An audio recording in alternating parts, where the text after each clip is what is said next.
warahmatullahi wabarakatuh. Selamat pagi rekan-rekan semua. Masih di mata kuliah Etika Profesi. Kali ini kita memasuki tatap muka ke-7.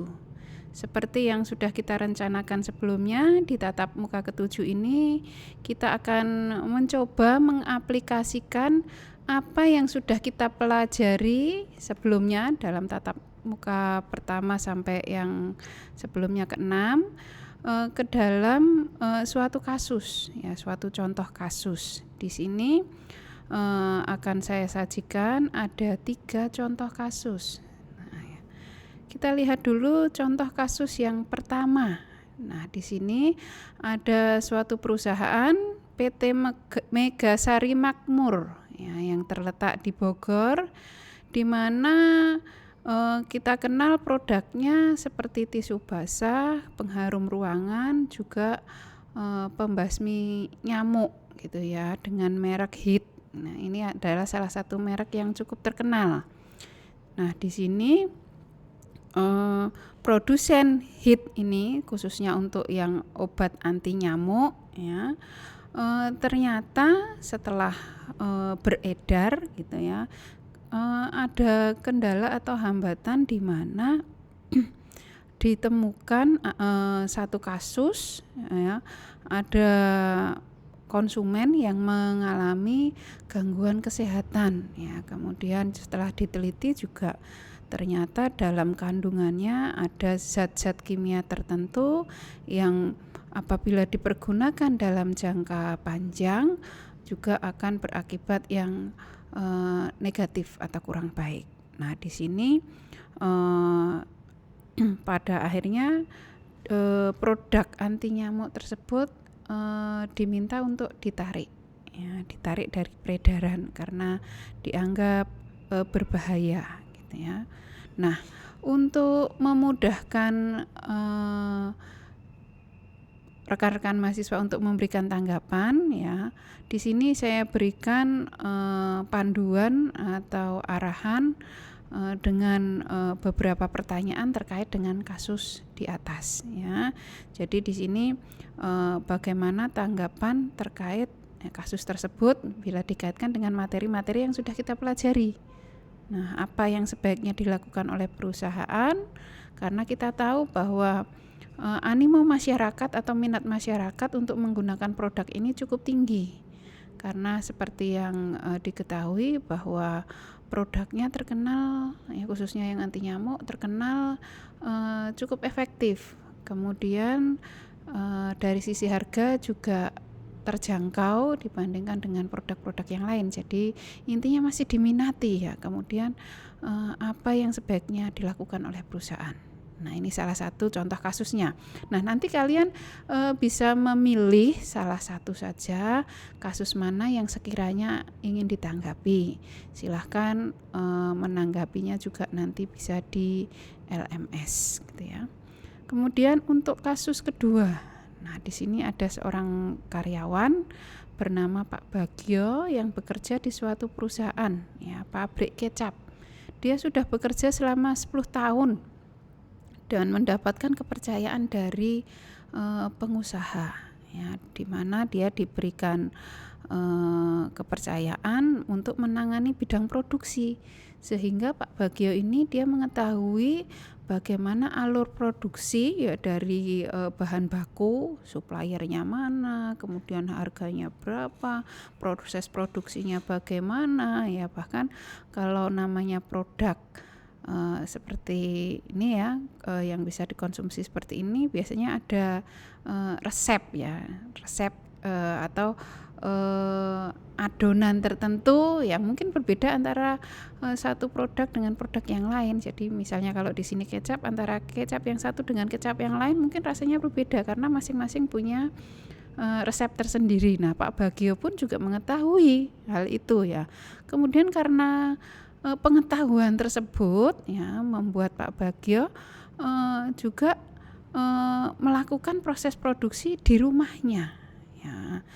Karena dia tahu alurnya, di mana cari bahan baku dengan harga yang mungkin lebih murah, kemudian dia kerjakan sendiri mungkin bersama keluarganya sehingga bisa menekan biaya produksi demikian.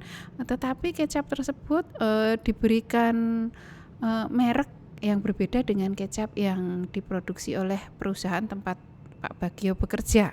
Nah, karena biaya produksi yang dikeluarkan lebih sedikit dibandingkan dengan biaya produksi di perusahaan, maka Pak Bagio bisa menjual kecap tersebut dengan harga yang lebih murah. Ya. Nah, karena hal itu maka banyak pelanggan yang sebelumnya ya menggunakan kecap produksi dari perusahaan beralih ke kecap yang diproduksi Pak Bagio secara pribadi. Nah, dari kasus tersebut silahkan Anda berikan tanggapan. Ya, kalau memberikan tanggapan usahakan kita kaitkan dengan materi-materi yang sudah kita pernah pelajari sebelumnya. Nah, di sini juga ditanyakan apa yang sebaiknya dilakukan oleh perusahaan. Ya, karena bagaimanapun juga apa yang dilakukan Pak Bagio membawa dampak ya bagi turunnya penjualan maupun omset bagi perusahaan ya kan. Karena sebenarnya minat masyarakat untuk menggunakan produk itu masih ada, tetapi karena ada produk ya sejenis yang lain ya dengan produksi yang lain ya produksi pribadi Pak Bagio dengan harga yang lebih murah membuat penjualan atau permintaan produk kecap tersebut ke perusahaan semakin berkurang. Nah, apa yang sebaiknya perusahaan lakukan gitu ya. Itu untuk kasus yang nomor 2. Untuk kasus yang ketiga, ada sebuah perusahaan ya, di suatu kota ya. Perusahaan tersebut memproduksi bahan-bahan kimia. Nah, bahan kimia itu nantinya untuk disuplai ke perusahaan-perusahaan lain ya nanti yang tentunya akan diolah untuk menjadi bahan-bahan atau produk jadi berikutnya gitu ya. Nah, keberadaan perusahaan tersebut di satu sisi membawa dampak positif bagi masyarakat sekitar ya. Banyak karyawan direkrut dari masyarakat sekitar ya. Ekonomi masyarakat sekitar perusahaan itu juga meningkat. Karena keberadaan perusahaan itu ya, maka ada usaha-usaha lain yang bermunculan ya, ada warung ya, warung makan, toko kelontong, kemudian penyedia kebutuhan sehari-hari, penyedia tempat tinggal dan lain sebagainya.